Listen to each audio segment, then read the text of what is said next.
Welcome everyone to the October meeting of the Western BCP Planning Committee. Before we go any further, I'll ask the Democratic Services Officer to read the housekeeping and tell us about any apologies and substitute members. Thank you, Chair. Please note this meeting is being recorded by the Council for live broadcast and will be published on the website for a minimum of 6 months. The meeting may also be recorded or streamed for live or subsequent broadcast by members of the public, although ultimate discretion in this matter lies with the Chair. For those in the room, please note if the fire alarm sounds, please exit the building by way of the nearest available signed fire exit route and make your way to the assembly point at the War Memorial in the gardens opposite the front of this building.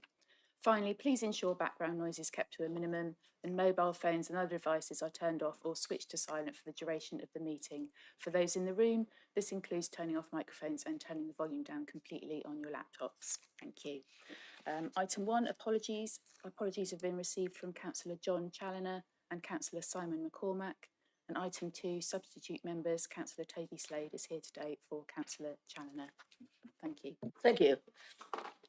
Before we get on to business, I'll ask everyone on the committee to introduce themselves. My name is Marion Lepevin. I'm councillor for Newtown and Heatherlands Ward, and I'm chair of this committee.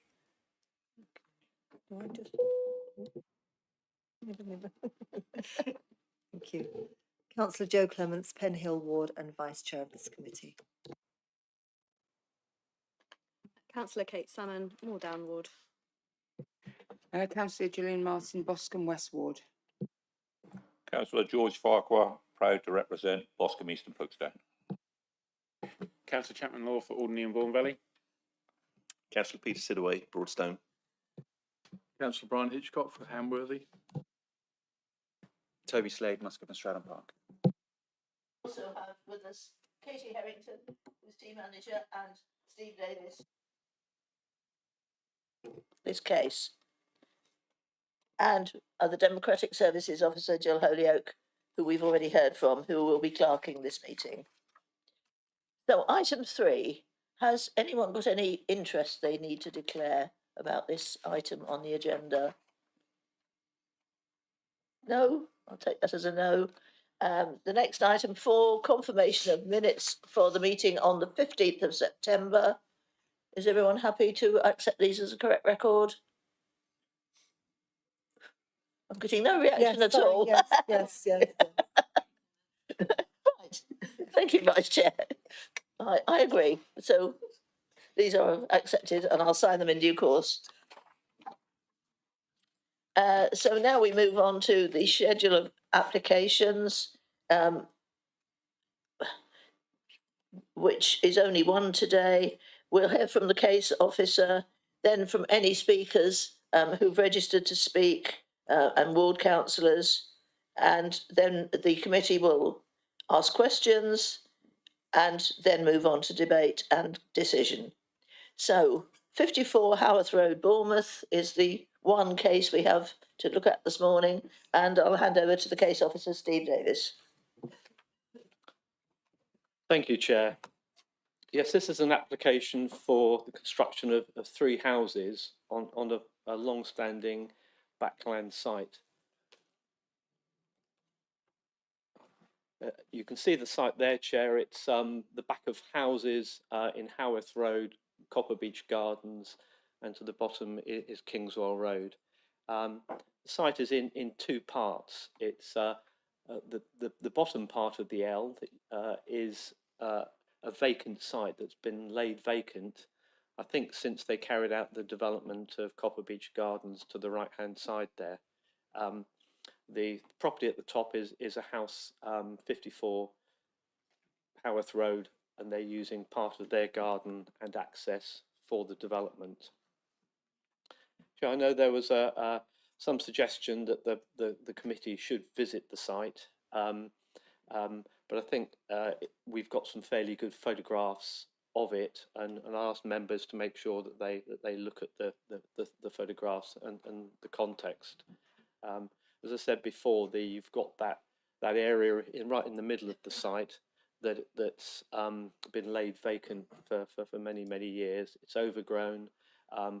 a lot of bramble scrub on it. They've cleared that bramble scrub away earlier in the year, and I think it may well have grown back. There are a couple of small trees on the site that they'd removed. Neither of those trees warranted a tree preservation order.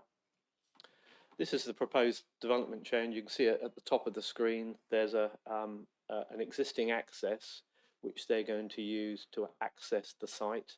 And they're going to be proposing to build a chalet style bungalow behind number 54. It's shown as plot 3 there. And below that, there's a pair of semi-detached houses. There's a shared communal parking area, as you can see in the middle of the site. They're proposing to replace some of the landscaping on the site, and I'll come on to that point later on. As you can see, these are the houses that are being proposed. It's a fairly small semi-detached house, the pair, but they are 3 bedrooms.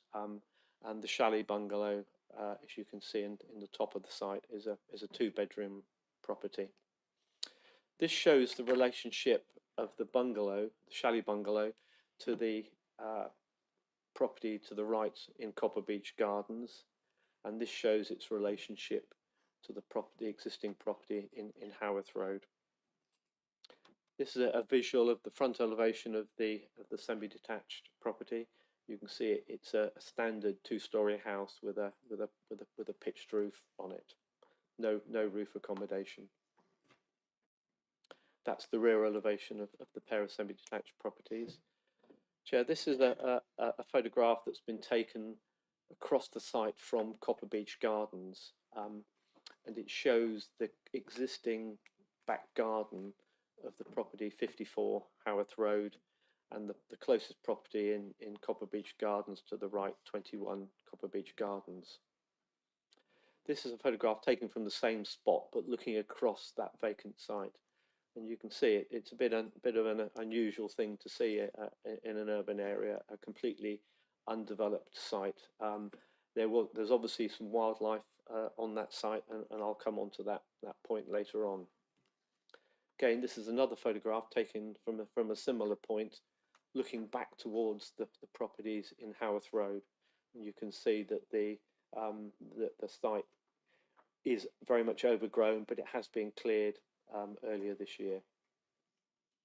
This is a photograph, Chair, of the existing access off of Haworth Road. It's a fairly wide access, and it will provide access to the existing property that's there on the left-hand side and the new development at the rear. This is a closer image of that property. These are images that have been taken from Google's Earth, and you can see again the property in the development site in the middle, very much overgrown as it was 2 or 3 years ago. To the right-hand side, you've got the properties in Copper Beach Gardens, which will obviously face the new development, and there will be an impact on them, and I'll come back to that point later on. This is another photograph of that site, showing from a different direction, and to the top right-hand part of the site, you can see the existing property at 54 Haworth Road, with its existing access, which is leading to a garage, which will be replaced in the new development. This is a photograph looking back the other way, looking back towards the row of properties in Copper Beach Gardens. To the left-hand side, you can see the smaller bungalow, and in the middle, you can see the terraced houses. So, Chair, there's the photographs. If I can just go back to the site plan, and I can run through what we consider to be the pertinent planning issues. First issue we need to consider, and I've dealt with in the report, is the principle of development. Members will be aware of the housing shortfall in the borough and the need to look at sites, appropriate sites for new development. This is within an existing urban area.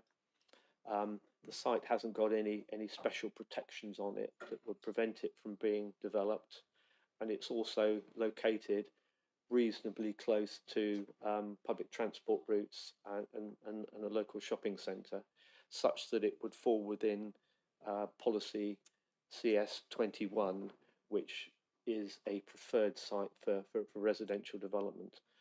So, Chair, there is a presumption in favour of supporting this development in principle. Obviously, that doesn't overrule any strong, serious planning concerns, and I'll come on to those. The main issue, Chair, that we need to consider is whether or not this form of development, i.e. a pair of semi-detached houses and a small two-storey chalet, is an appropriate form of development in this area. The area generally is two-storey detached and terraced houses. So, Chair, the form of development that's being proposed won't appear out of character in our view. The spacing between properties meets our criteria. So, although it's a fairly high density development, it won't appear unduly squeezed in and unacceptable. Chair, the next point we need to consider is the impact on residential amenity, whether it will be harmful in terms of overshadowing or overlooking. The council has got criteria for residential infill development, and it sets out a couple of parameters. One key parameter is the back-to-back distance to make sure that windows don't cause a loss of privacy. There's a 21-metre distance specified, and this proposal would ensure that there are no windows that people can look out of over into other people's properties within that 21 metre. The other impact that we need to consider is that of sort of overshadowing and over dominance. The design guide suggests a distance of 12.5 metres between the side of one property and the back of another property. It is fairly tight in relation to the properties in Copper Beach Gardens. That plot 2 that you can see, I don't know whether you can see where my cursor's moving there. Actually, it's not that clear, is it? But the bottom plot on the right hand side, then there needs to be a 12.5 metre gap between that and the back of the properties in Copper Beach Gardens to the right hand side, and that it is a bit tight, but it can be achieved. So, Chair, in terms of the criteria, in terms of impact on amenity, we're satisfied that it's not going to be harmful. The other issue we need to consider, Chair, is that of transport. Your highway officer has looked at the scheme. You're utilising an existing access, so there's no new access point. They're providing a shared driveway, and this is acceptable for up to 5 dwellings. So there's room for a passing bay, as you can see on the left-hand side at the front, so 2 cars can park and pass. There's no pedestrian footpath, because a shared footpath is seen to be a better option and actually safer, because if cars and people are using the same private drive, that's seen as a safer option than having a separate footpath. The number of car parking spaces meets our SPD. The number of bike spaces also meets our SPD, so the transport officer is satisfied. In some respects, there will be a betterment here, because the access drive will have new pedestrian visibility displays, so it'll be safer for pedestrians coming out, and also the new parking will have on-site turning, so they'll be able to drive in forward gear, reverse, and come out in forward gear. The current situation with the garage in the way means that the cars have to reverse out of the property, so that's not ideal. So that's the transport issues, Chair. The other issue that's important is biodiversity. Now the policy requires them to replace any ecology on the site and add 10%. There's a hierarchy, and the first is that they need to provide on site. That's obviously going to be very difficult on this site, because it's a fairly constrained site. but they have gone through a metric, and they are able to provide some of it on site, and they'll have to buy credits to provide that biodiversity elsewhere, and that's a standard way of doing it for developments like this.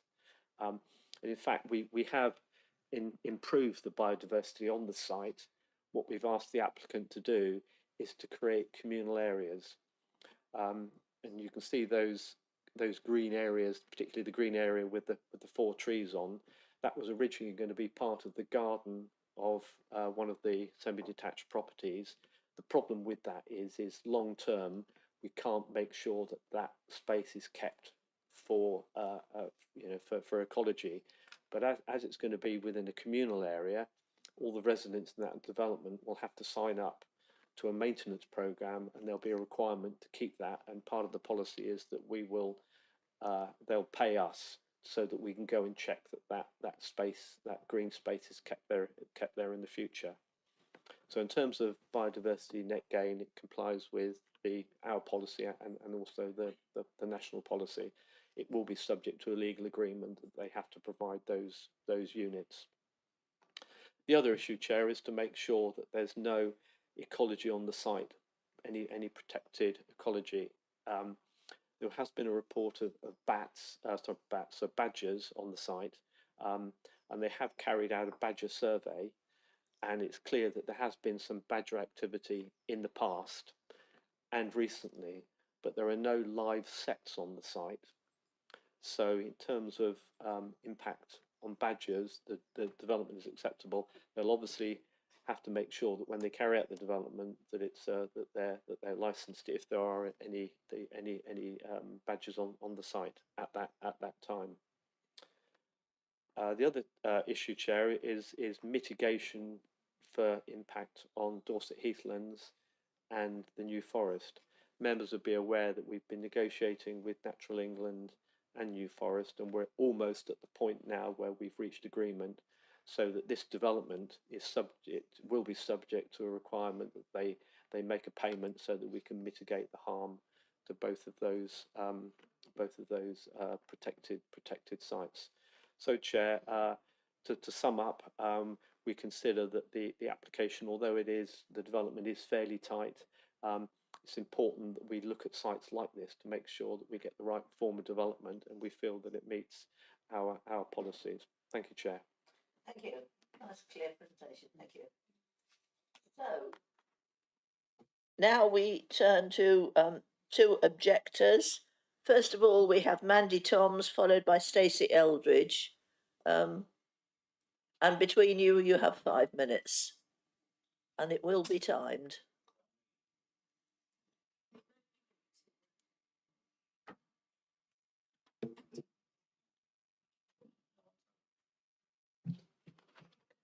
So when to start. Okay. Good morning. My name is Mandy, and I live at 21 Copper Beach Gardens. I'm here today to object to the proposed development, particularly the 2-storey chalet bungalow on plot 3, which would sit less than 3 metres from my front steps. My home is a semi-detached bungalow in an open estate where bungalows are paired with terraces, but never face a 2-storey wall at such close range. The proposal breaks the pattern, introducing a dominant blank elevation opposite my entrance, disrupting the openness enjoyed by my property for over 40 years. Nearby infill developments have respected the streetscape with a 1-storey bungalows. This proposal does the opposite, introducing massing and enclosure that will feel alien and oppressive. Despite claims of reduced height, the revised design still places a 2-storey structure at an angle and proximity that will severely restrict daylight and sunlight to my conservatory and garden. Space is central to my well-being. National guidelines recommends 13 metres between a 2-storey blank wall and a neighbouring home. This proposal offers less than 3 metres, a fraction of the standard. It fails to respect spatial separation. The reorientation does not mitigate the overshadowing or oppressive impact this will have on my home. BCP policy CS21 and CS41 requires protection of amenity and character and high quality design that reflects distinctiveness. This proposal fails both for plots 1, 2 and 3. It's out of scale, out of character and harmful to lived experience of residents. The site is currently biodiverse, supporting birds, pollinators and mature planting that aids drainage and softens the built environment.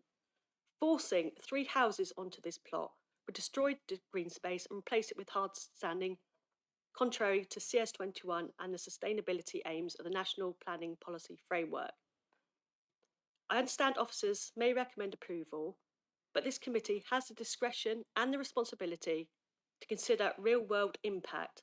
I urge you to refuse this application and invite you to visit the site before making a final decision, as the plans do not fully reflect its unique context and the impact of the site. Thank you. And now we have Stacey Eldridge.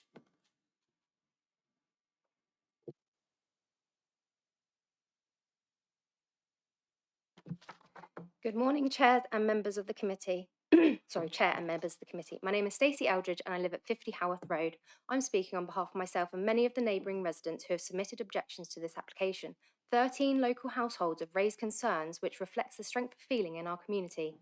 Our primary objection centres on privacy and overlooking. The first floor windows of plots 1 and 2 will directly overlook the private gardens of properties on Haworth Road and Copper Beach Gardens. This will create an unacceptable loss of privacy and harm residents' right to the quiet enjoyment of their homes and outdoor spaces. This directly contravenes Policy 6.8 of the District-wide Local Plan 2002, as well as Policies CS21 and CS41, which require new developments to protect the amenity and privacy of neighbours. The proposed design is not in keeping with the surrounding area. Other infill developments such as Lewis Gardens, 33 Haworth Road and 57 Barnes Road have all been sensitively designed as single-storey bungalows, carefully respecting the site's character and neighbouring properties. Those developments have enhanced the area by being sympathetic and proportionate. By contrast, this proposal changes the existing outlook for neighbouring properties, creating a more enclosed and overbearing feel. There are also significant concerns about overshadowing and separation distances.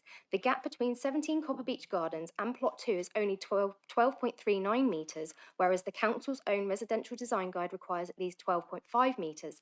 This shortfall highlights the cramped and overdeveloped nature of the scheme. In addition, Plot 3 is proposed just 3 metres from 21 Copper Beach Gardens, which will have a substantial impact on the light and enjoyment of the residents' outdoor space, further reducing the quality of amenity for existing residents.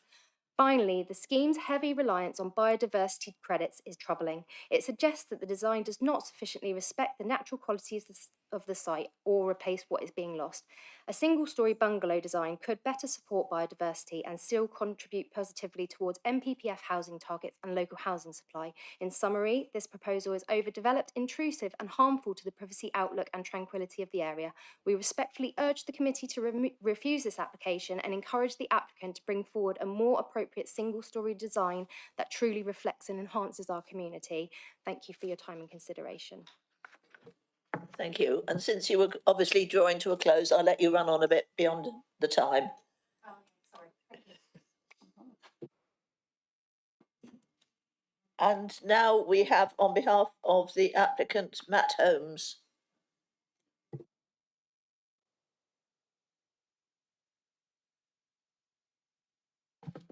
Thank you, Chair. Members, this application seeks permission for the construction of 3 homes on land within the built-up area. It was submitted following pre-application discussions and the plans respond to feedback received. We are pleased that the resultant recommendation before you is one of approval.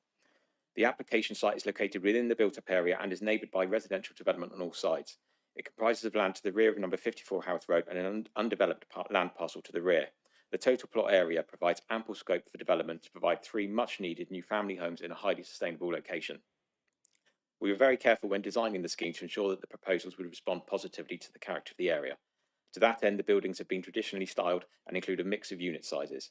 Landscaping is provided in rear gardens and in planting at the highway edges.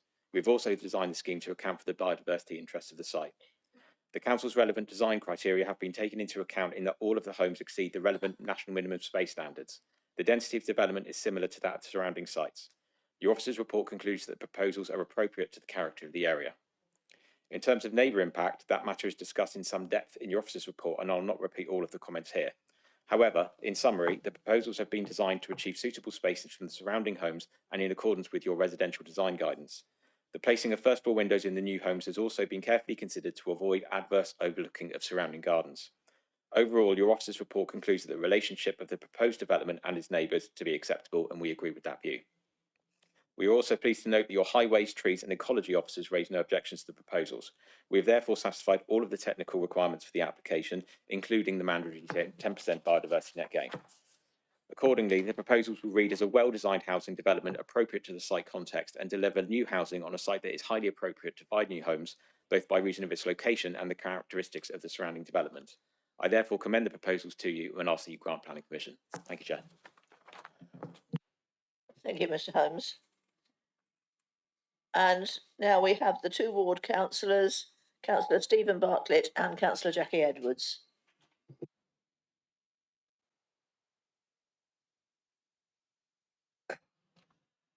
Morning, members. It's clear from the officer's report that the recommendation to grant is finely balanced. Clearly, with a finely balanced recommendation, a degree of subjectivity to the applicable policies has been applied. I will now address the key policies to explain why the application should be refused. Retain policy 6.8 of the Bournemouth district-wide local plan. This states that the development will be expected to complement and respect the character and amenity of neighbouring development, and the design ensures adequate privacy for the occupants of the adjacent residential properties. The officer's report states that there is no direct overlooking of adjacent properties. This is correct, assuming people do not rotate their heads when looking out of windows or at other building when in the back of a garden.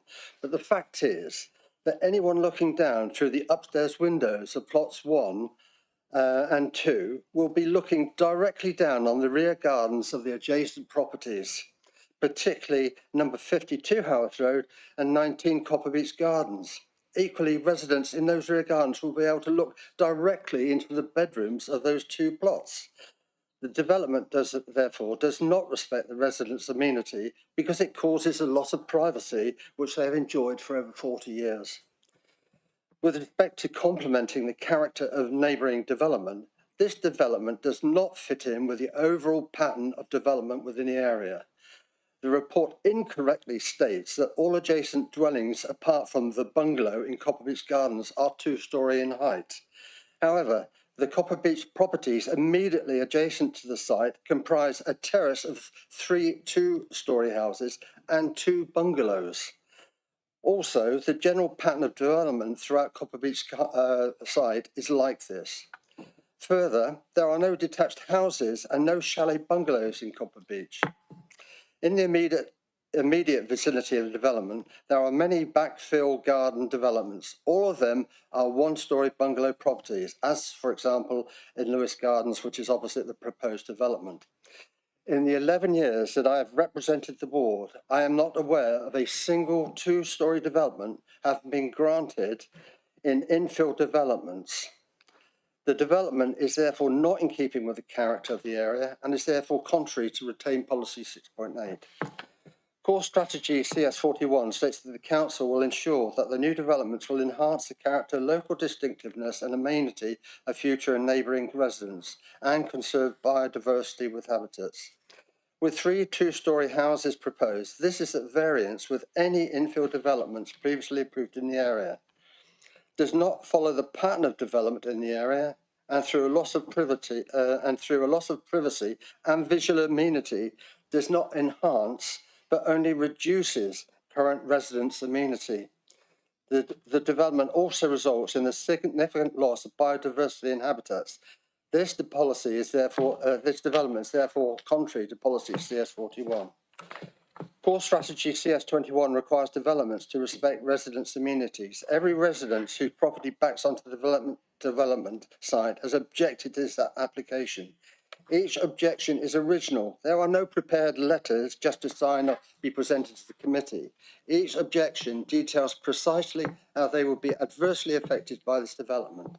Most object on the grounds of loss of privacy through overlooking, but other objections are for overbearing nature and over dominance of the building being close to their properties, loss of visual immediacy, overshadowing, noise, and the loss of natural and habitat. All residents' objections have been stated very clearly, the reasons for their objections. They are not NIMBY objections, but express real and tangible concerns on how they will be personally affected. And I would expect any of you on this committee, if you were living there today, you would be voicing the same objections. Please listen to what they're saying. The development does not respect residents' amenity and is contrary to CS 21. Core policy CS 30 is not mentioned in the officer's report, but this policy states the council will, through strategies and work programmes and working with developers, will connect and enrich biodiversity and wildlife habitats. This site has been unoccupied for about 40 years, during which it has become a haven for wildlife, including slow worms, bats, foxes, hedgehogs, birds and badgers. This is evidenced in the various supporting documentation and reports. There are so few of these little oases for nature left, yet this development will see the destruction of this. The action would therefore be completely contrary to policy CS 30.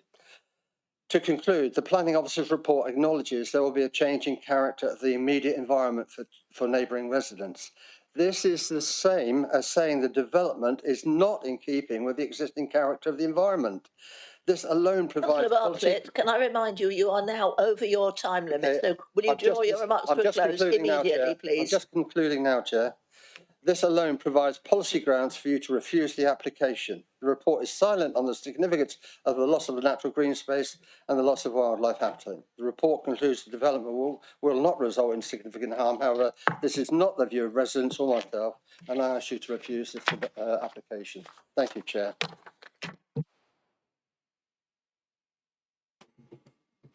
And Councillor Edwards.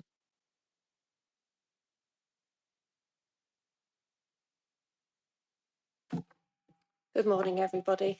I'm not sure that I can add too much to the previous three excellent speakers. However, I just wanted to say a few words about this application that has upset a large number of residents. Behind 54 Haworth Road, you find an odd piece of land that has a number of houses surrounding it. For years, it was a garden and a piece of land given over to wildlife, which sadly was cleared last spring. And since then, none of the badgers have been seen since. I feel allowing second-storey houses in such an infill site sets a precedent that affects the privacy of neighbouring properties. This sort of infill has usually been bungalows, so there is less overlooking into existing neighbouring houses and gardens. This application is for 3 properties that, according to policy 6.8, should take into consideration density, height, site coverage, means of access, landscaping, physical considerations, open space and parking provision. It should also complement and respect the character and amenity of neighbouring development. Whilst some of these have been fulfilled, they haven't all been, such as the height, the density, which is cramped, and respecting the neighbouring developments, especially the bungalow in Copper Beech Gardens alongside this piece of land. Whilst I understand the need for more housing, surely it shouldn't be at the expense of current residents' privacy with the overlooking and the noise from car movements when at the moment they have peaceful back gardens. I hope you will turn down this application. Thank you, Councillor Edwards. Now we move on to questions from the committee, questions about what you've seen when you went to look at the site, anything in the objections or the applicant's comments, anything from the case officer. And I'm going to start, but I'll come on to Councillor Salmon in a minute.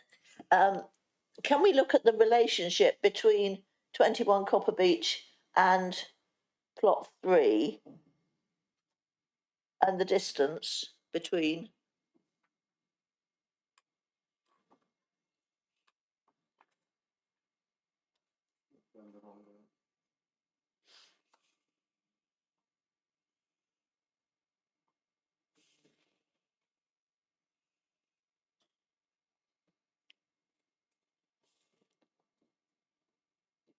Sorry about this.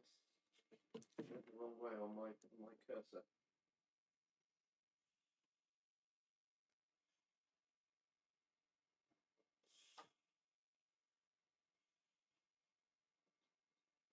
This is a good one.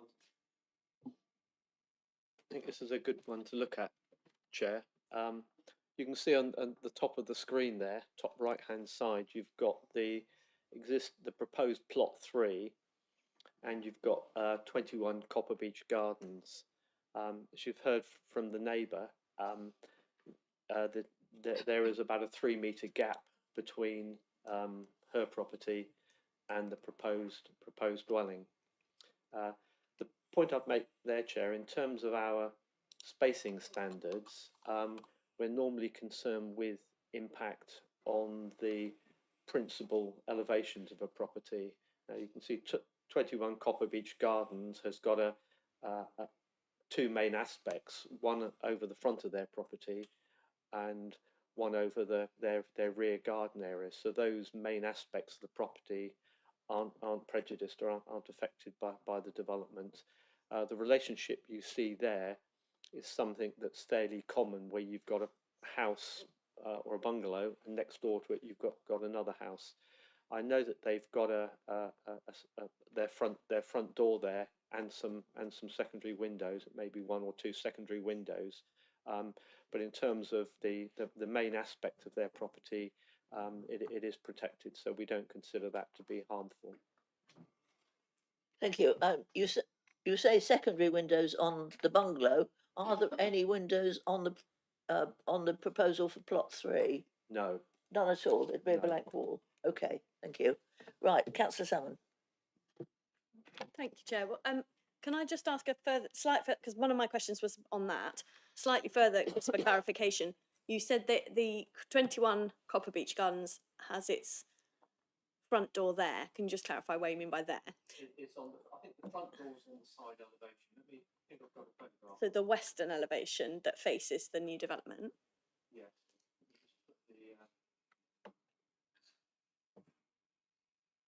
Oh, right. Oh, that might have been it, was it?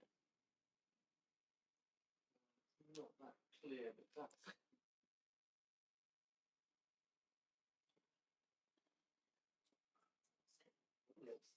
It's not that. If you look at the photograph there in the top left-hand corner of the image, you can see the side elevation of the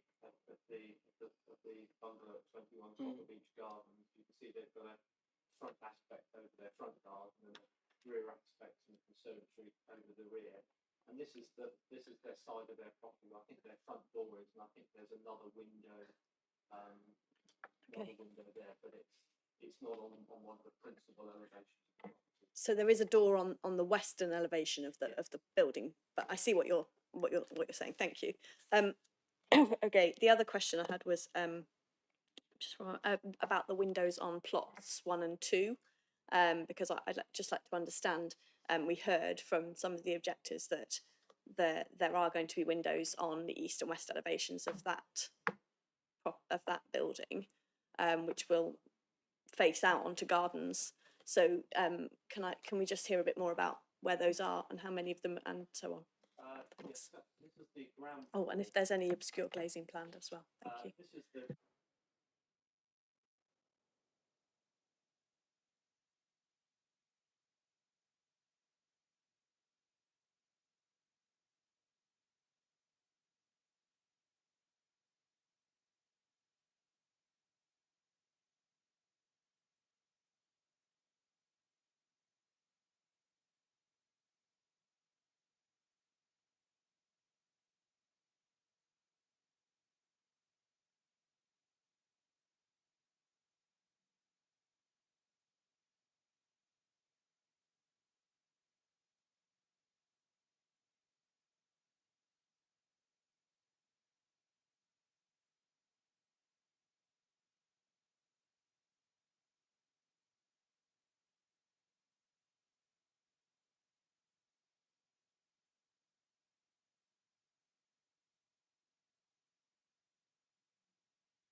Sorry, just to add as well, if you look at page 45 in the agenda pack, the upper floor plans are in there, and there are no, page 45, yeah.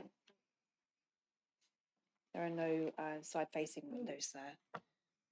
And there will be boundary fencing at ground floor level, which would obscure any views.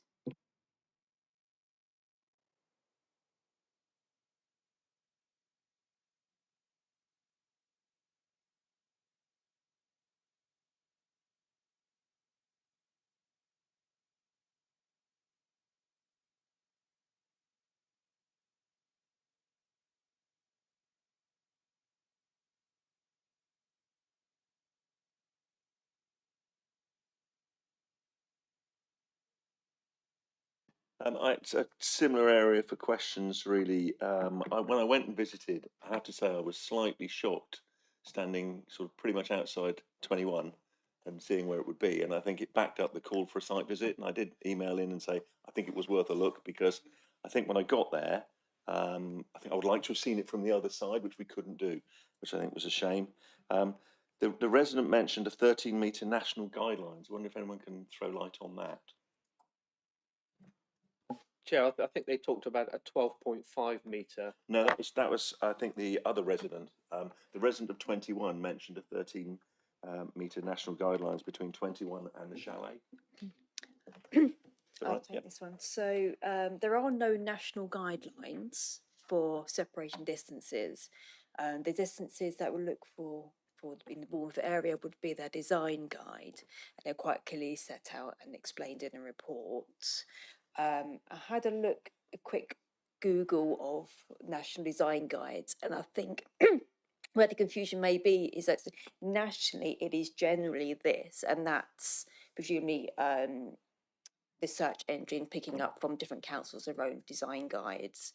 There are a generality of acceptable separation distances that's come through case law and appeal cases. So I suspect it's from that. But in terms of this committee and what is material and defendable for in terms of decision making, reference should be made to the design guide.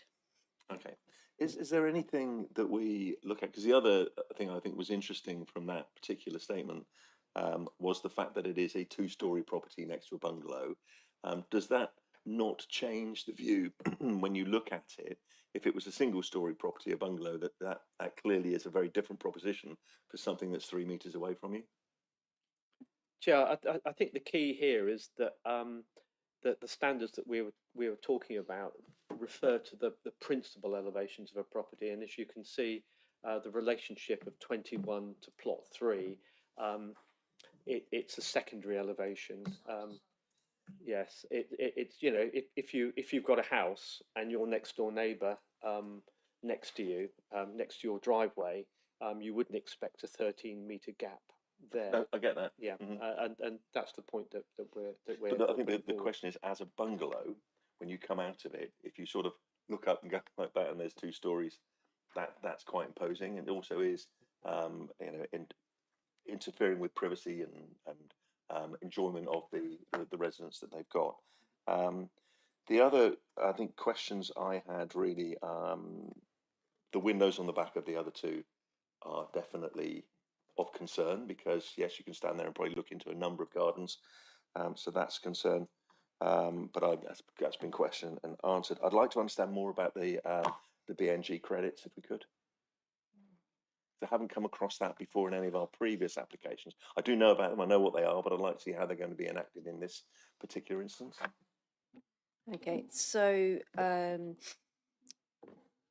perhaps it's not been explained in so much detail in previous committees, but it is quite a common occurrence. So biodiversity net gain is a legislative requirement. You need to provide 10% net gain on any biodiversity lost on site. This can take the form of on-site, off-site credits and units. And when you go, you have to go for a hierarchy. So obviously, at the top of the hierarchy, what you should try and achieve first is on-site, and then the national credits or units. I can't remember which way around they are. Is that the bottom of the hierarchy. It's the bottom one, isn't it? Yes. So for most redevelopment schemes, most of the site will be occupied by a residential garden. And because of the nature and the expectation of residents would like to use the garden in the way they please, generally you can't provide 10% they gain on the site because the residents want to mow the lawn and put their own plants in, etc. You wouldn't want to restrict them doing that. So the next step is to have, and for a small site, they're not going to do it off-site somewhere else, so they'd be credits or units. And that's a natural progression through that hierarchy. In this instance, they are able to do some on-site. They are limited, but what they are providing is good and beneficial. And so the remainder has to be those credits or units. I guess my question was sort of twofold, really. I haven't seen it before on any of the other applications, I don't think, that have come before us. So what are they Can I actually help you? We have purchasing? had it on Eastern. I'm sure we've had it on Have we? Eastern. Okay. What are they actually purchasing? What is a credit? So a credit or unit is, so the way they calculate big energy is through units essentially. So there is a number and you purchase a credit or unit, which essentially adds up to what's being lost plus 10%. That contributes towards biodiversity net gain in a different location. So we have our own providers. Do you remember what they are around here?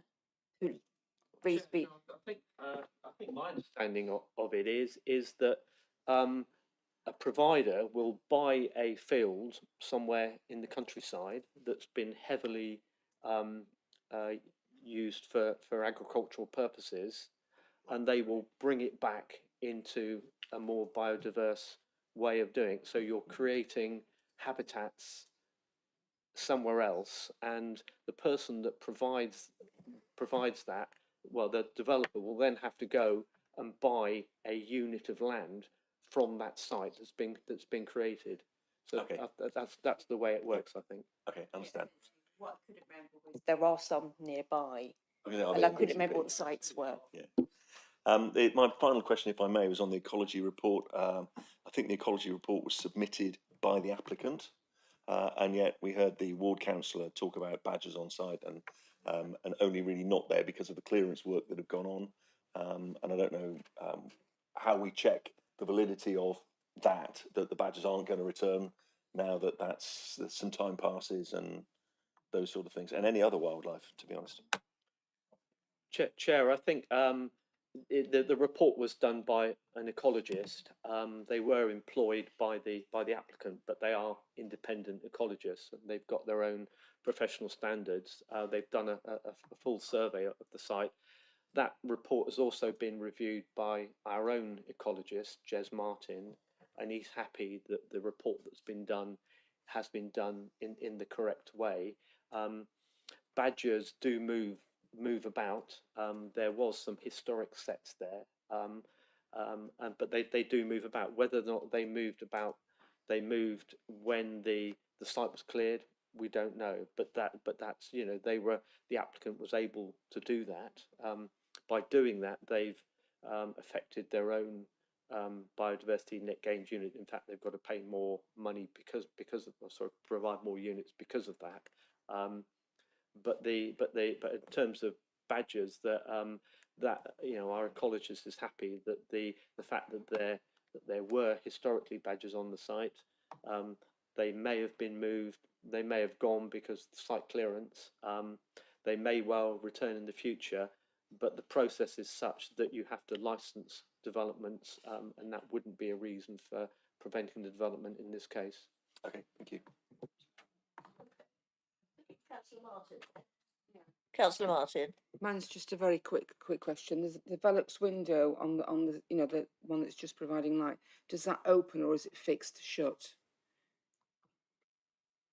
Because I would imagine under building regulations it will be open to allow smoke to escape. That's the purpose of having them. So under building regulations you have a skylight, it opens up in case of fire to let smoke out. but you can't see out there because it's, you know, it's imagine in this room here, it would be up there, and you'd look out and see the sky. And the fact that it opens, nobody's going to climb up on a ladder and peer over the neighbour's garden. Well, if they do, good luck to them. Yeah, I think the point here is because where I live, with this just skylights that people can't see out of, but you'd be surprised, especially if you've got houses close up, which mine is. It's extremely noisy if they've got the television on. This is in the hallway. Noise really carries, music noise. Yeah, this is the first floor hallway. It's not going to be an issue, I wouldn't have thought. Yeah.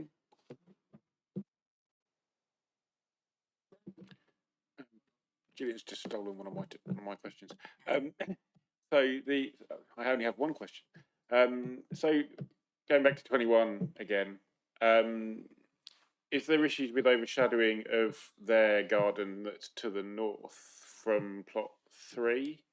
Obviously, they've got a conservatory there. Are they going to be losing a lot of light into that conservatory due to the when the sun is in sort of southwest late sort of mid-afternoon? There may well be some loss of light in the afternoon as the sun goes down, but that relationship of having your next door neighbour overshadowing you is commonplace in urban locations. And if you look at the photograph above you there, if you look at the top right hand, where would be a good one to look at? If you look at the top property number, right on the far right hand side, you've got a pair of semi-detached houses. Number 47 would overshadow number 49, but that's commonplace where you've got a neighbouring house. What would have been worse is if they'd pushed the building back behind their rear building line, but it's parallel with their rear building line. In fact, slightly in front of their rear building line. So that sort of relationship is fairly commonplace and acceptable in planning terms.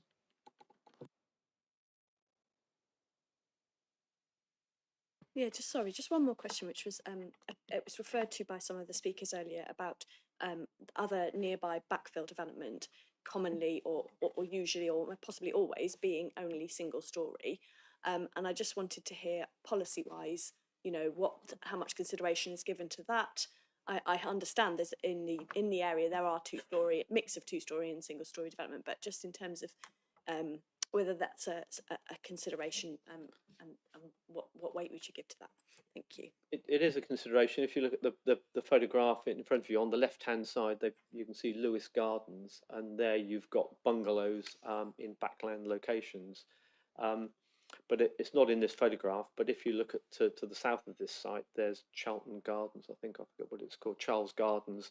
And in fact, Copper Beach Gardens itself was an infill backland development, and you can see with that development that it is a two-story development. So it is commonplace that you get two-story developments in backland locations. The key, of course, is to make sure that they've got the spacing standards which they have in our residential design guide. I think if you were to look at developing this site with bungalows, it would be difficult because of the shape of the site, and you'd potentially only get 2 bungalows on the site, and given the amount of land that there's there, say turning it around, it is very much a balancing issue. But in balanced issues, we've got the MPPF, which tells us that there's a tilted balance towards supporting developments that provide additional housing. And one of the key factors also, and again, it's a balance, is that we need to make sure that we use land efficiently.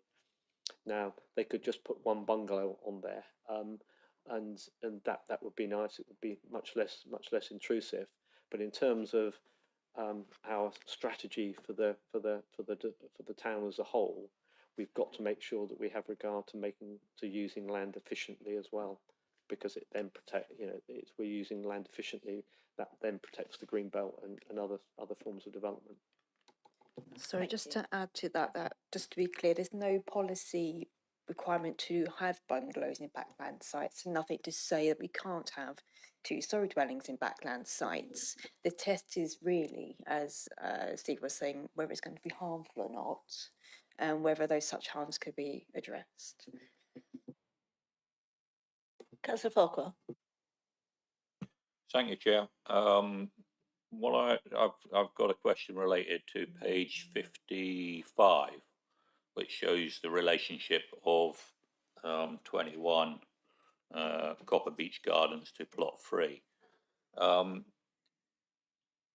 Visually, it doesn't present as a two-storey building alongside a bungalow. How accurate is this visualization for heights and measurements? Yes, the plan has been drawn to scale. I've no reason to suggest that it isn't accurate. I suppose it's fair to say this is a 1.5-storey dwelling rather than a single-storey dwelling, or it's not a bungalow. The proposal isn't for a bungalow with a room in the roof. It's clearly a 1.5-storey development, and that's shown quite clearly in that illustration. You can see that the eaves height is higher than the single-storey element, but lower than the roof. So it's it is what it is. You can see quite clearly the relationship at that point, and that flank elevation that number 21 will be looking out onto will be a higher flank wall than you'd get with a bungalow, but not as high as you'd get with a two-storey house. If I may, Chair, we've established that on this flank elevation as described on 21 Copper Beach, that it does have a window. What is the nature of that window? What does it serve? In other words, what does it light up? Because at the moment it's looking out onto, looking at Google Earth view, it appears to be established sort of scrub and trees and shrubs and the like. But what purpose does it actually serve for 21 Copper? I haven't been into their property. I've viewed it from outside, and my opinion was that it was a small window, it wasn't a large picture window. The neighbour could provide that information. Yeah, I'm willing to. If you could tell me what the side window on number 21, what sort of room or rooms it lights, and whether it's the only window for that room. When we talk about the side, are we talking about the opposite the garden of 54, or the back? Yes, which is a yeah, conservatory? the side that will be. When my front door, I've got a Yes, bathroom. that will be facing the new property if we agree to it. Yeah, I've got a bathroom directly opposite, and my hallway. That's the windows. Thank you. So there's 2 windows. Yeah. Serving a bathroom and a hallway. front door. Thank you. Which allows But not not through. what is called a habitable room, like a sitting room or a bedroom. Bedrooms on the sides. If I may, Chair, just one other question on the because I don't think we saw the sort of full our ecology report. Is that there was comment to the historic nature of the dens, and I was very interested to talk about this net biodiversity gain plus 10%, and buying a field somewhere. So could you just confirm just how much area, because it's an established habitat. There have been badgers in there. My question is this: when was it cleared for this historic side of things, and how much physical land credit would actually be purchased? Because it's a fair old chunk of 40-year established diversity there. So if there's a comment from the ecologist that relates to the establishment of 40 odd years that this has been in use, so that it's now actually got dens for badgers, etc. And when the actual clearance came, because you alluded to, we don't know when it disappeared, but can you actually say when this area was cleared? Because looking at Google Views, it looks a lot more established than a bramble patch, as was described by some commentators today. I think the site was cleared. I had a pre-app meeting with them last June, I think, and they cleared the site for that meeting. March. So 13th of March 2024, to be exact. that's right. Yeah. So that's when they cleared the site. The only evidence we've got about badgers is what the ecologist has said in the report. In terms of what they're going to be replacing, that's quite complicated. They have to complete a metric, and it's not just as straightforward as providing X square meters in replacement. It's to do with the biodiversity value of that. And it's quite a complicated metric that they've got to complete, which our ecologist has looked at, and I'm not sure it's dealt with in terms of units rather than in terms of square footage, I think, and they will have to provide X number of units or percentage of units based on the metric. Is quite a complicated spreadsheet and formula where you put in what the value of everything on the site is at the moment. You then take off what they're going to be replacing, and what they will be replacing will be of some benefit, as I said earlier, because they're providing communal areas that'll be managed to be kept in that way for the future. I'd imagine they'll be putting in back boxes and things like that, which adds to the biodiversity value. But in terms of there is a formula, and that will be worked out, and they will have to provide exactly what that formula says. Well, Chair, on that, they have to provide, is that in legislation, that they have to change that? Thank you.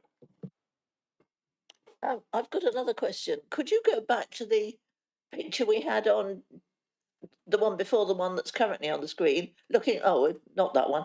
Looking for with Kingswell Road on the bottom.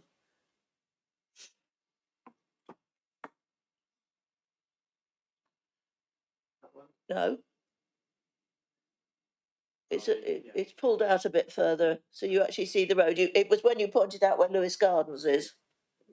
That's the one. I'm looking at the two properties on Kingswell Road, immediately south of the site. 50 and 52. If you say so. They're not numbered on here. And I'm trying to compare the width of the two sites together with the width of the site we're looking at. It's the same width. It was their rear gardens that they sold off for this development, and in fact,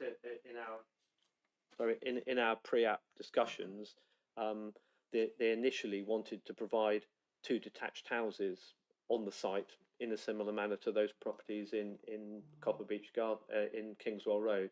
But I said to them that I wanted better spacing to the side boundaries, hence why they've now come forward with a pair of semi-detached properties. So the proposed semi-detached properties will be no more cramped, in fact less cramped, than these two on Kingswell Road. That's right, yes. Yeah, thank you. Any more questions? I'm sorry, but this is members of the committee, not members of the public. Right, we'll move on to debate then. Does anyone want to start? Who wants to start us off on any thoughts about whether or not we approve this application? Yes, Councillor Salmon. Thank you, Chair. Only because no one else put their hand up. I've written a few things down.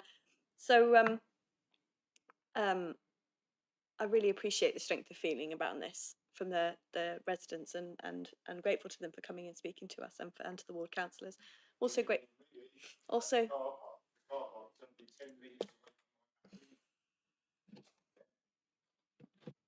I'm sorry, you obviously didn't register to speak. So this is only open to people the committee and people who have registered to speak. So could I ask you to please be quiet?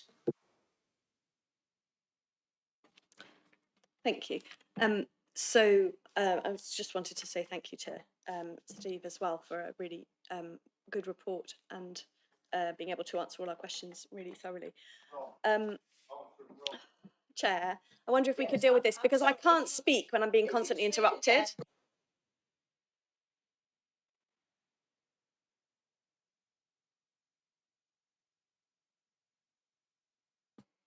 Okay. So the things that have been covered, I personally hugely regret the loss of biodiversity, which has been touched on quite a bit. I'd always prefer that we protect green spaces and that we protect places for nature, but our planning policies don't protect this particular site. And as far as I can see on that side of things, all the processes and procedures have been followed. We've heard about the applicants having done the relevant report and our ecologist having reviewed it, and biodiversity net gain agreement being in place. I think the question around the windows on plots 1 and 2, from what I can see and what I've heard today, those windows will only face across the gardens of those new houses, and then into the gardens of other people, which I think is quite usual in an urban setting. So I'm not sure that there is an overlooking issue. But the one I am a little more concerned about is the relationship with 21 Copper Beach Gardens and plot 3. I appreciate that is, much as it's allowable, a side to side. I get that it's a side to side thing. Like where I live, there's a lot less than 3 meters between the side of my house and the next door. But in this setting, that property, 21 Copper Beach Gardens, doesn't have anything that close to it, and so that is a really significant change for that resident. I really do appreciate that. I don't believe there's a right to sunlight or daylight, and I think that's really sad. I've had this come up at committee lots of times before, and I really think there should be. But again, we have to follow planning policy, and I don't believe that we're able to take that into account. So overall, I can't see any reasons within policy that would be sufficient grounds to refuse this, because the tilted balance does apply here. Our local plan is out of date. We do have a shortfall in housing land supply. So much as I really do appreciate the strength of feeling in the room, I can't see how we could justifiably refuse an application. Thank you. I've asked Ms Harrington to talk about daylight bit to clarify exactly what the position is. Yes, so just to be absolutely clear, so under planning, start that again. So there is a right to light, but that's a different process from planning. So that is sort of the legal process to right to light, and there's various legal rules, etc. around that. That's not relevant to planning. So under planning, we have to take a more balanced view and use the BRE guidance to help us do that. Again, it's more of a balance, and it does accept some loss of light. Thank you. Councillor Chapman. Yeah, I really feel for 21 Copper Beach Gardens. But having said that, if you look at if you split the site into 2 bits in terms of, and think of it as infill for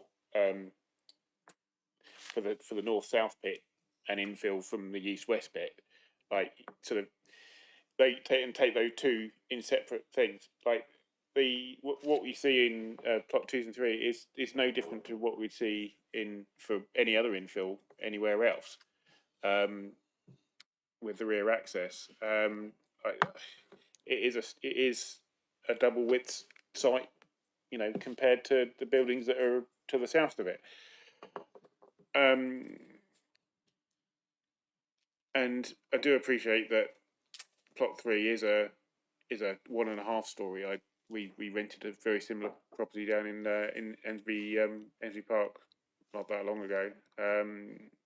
So, and if you think of it as being 2 properties side by side, then again, it does meet the sort of the requirements. I'm with Kate on this. It does just about meet the requirements for the spacings, marginally, by about, I think it 3 centimeters under the 12.5 or something ridiculous.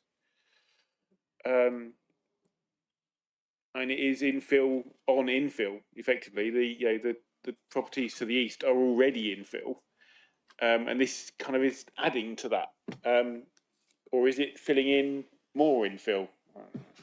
This is for me is where the regulations kind of don't really meet expectations for what people expect. But again, I'm agreeing with Kate. I can't see any reason to reject it, unfortunately. Thank you.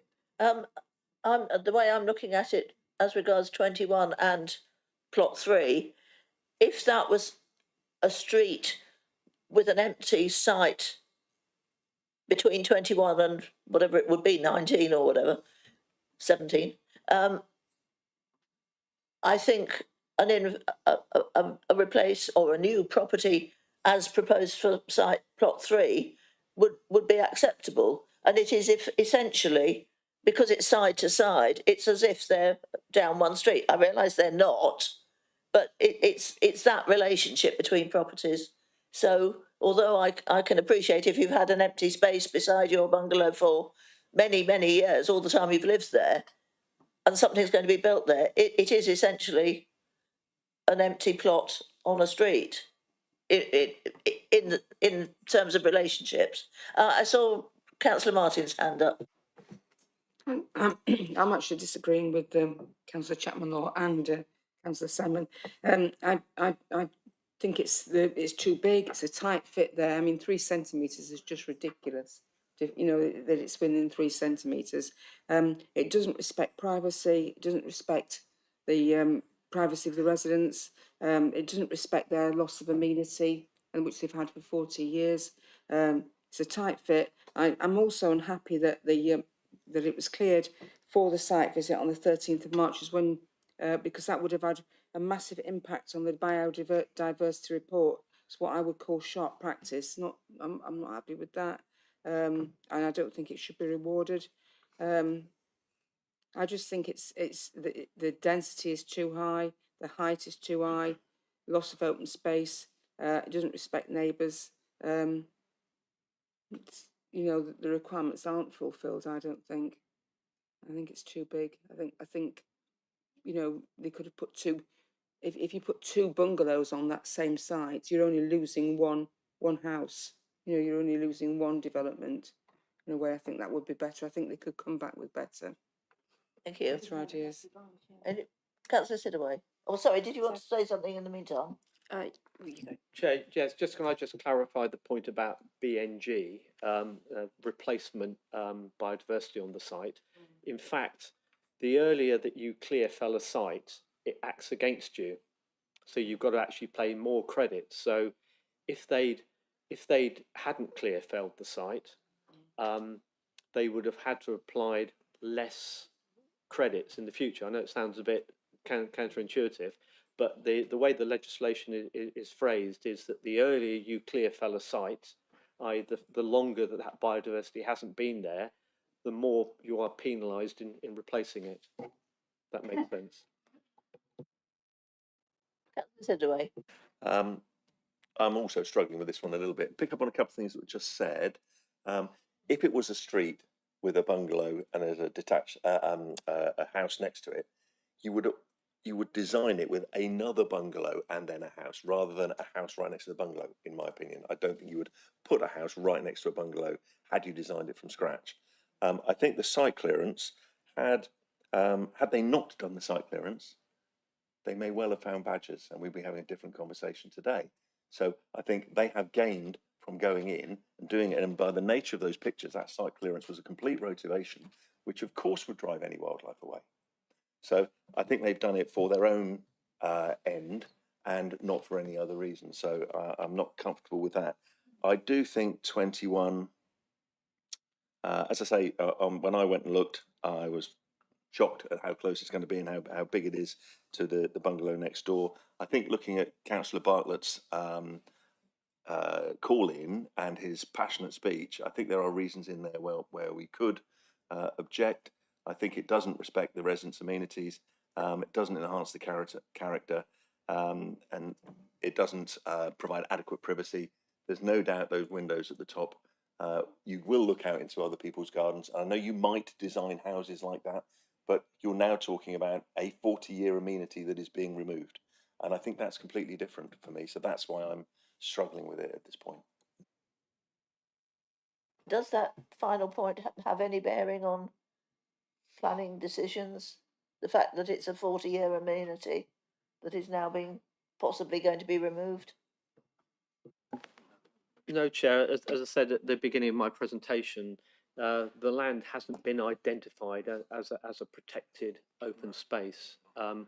Obviously, if it was important to the character of the area and perhaps the general public had benefit over it, that might have been a different factor. But this is a sort of a private garden zone rather than something that's available to the general public. Obviously, the residents that live there at the moment get some benefit over it, but generally, it's not an area of protected open space. You know, there are when for example, when Copper Beach Gardens was developed, there was probably some areas of open space that were allocated within there, some highway verges and some spaces, and they would be protected. But this is just in effect a private back garden area rather than an area of open space. And if I can just again clarify that point that was raised by the councillor about the BNG and the credits, as I said earlier, had they not clear felled the site, they would have still have had to have done a badger report. If there'd been badgers found on the site, that wouldn't necessarily have prevented development. It might have prevented development immediately, but there are ways of translocating sites if this isn't an established badger set and been there for 100 years or so. And obviously it hadn't been there for 100 years ago, because 40 years ago when this site was done, it was somebody's back garden. It wasn't an area of open space. So I hope that clarifies that point. Thank you. Any more speakers? Right, we haven't had a motion yet, so I'll move from the chair that we accept this application, and we'll vote on it and follow on accordingly, depending on how the vote goes. Okay? So, any more comments from officers before we proceed? Okay, thank you. So, I need a seconder. So, thank you, Vice Chair. The motion is that we accept this planning application. So those in favour of accepting, please vote now. 1, 2, 3, 4, 5. Those who say we should refuse it, those who are against accepting. 1, 2, 3, 4. And if my maths is right, that leaves no abstentions. So it is very narrowly carried and passed. Thank you, everybody. And that is the end of this part of the meeting. And then we move on to reports on appeals. So if you wish to leave now, please do so.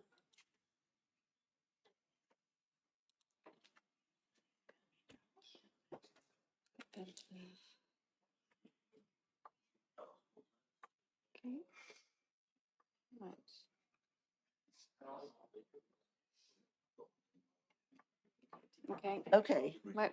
Over to the Thank you, appeals Chair. reports. This report is for information only. This report is for information only. The government has, as you're aware, they look at the last 2 years of appeal performance in calculating whether or not we're performing in accordance and to target. This has changed the dates to, so it's assessing between October 22 and September 24, and we are still performing above target and better than the England average, and this is in part due to the large number of applications that we determine. It is useful to have a look at regardless of this methodology for calculating appeals, it's useful to look at how we are performing in terms of number of appeals dismissed and allowed. So for the month of August and September, most of our appeals have dismissed.